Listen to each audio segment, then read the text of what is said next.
यो साम्सेपु फुटबल क्लबको आयोजनामा भएको यो फुटबल टुर्नामेन्ट र यो पहिलो क्वार्टर फाइनल खेल चाहिँ एसएफसी भर्सेस गोर्खा बोइज एफसीको गेम भइरहेको छ र गेम एकदमै रोमाञ्चक गेम भइरहेको छ।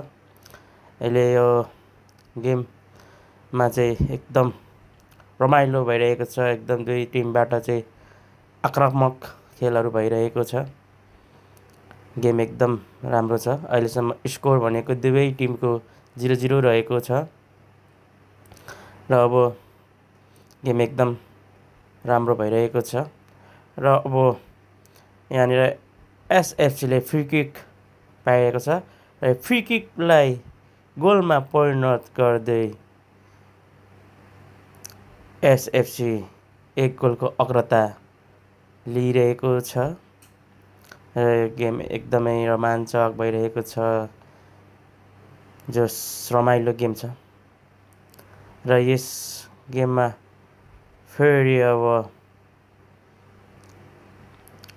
गोर्खा बोइज एफसीले फ्री किकलाई गोलमा परिणत गर्दै गोल बराबरीमा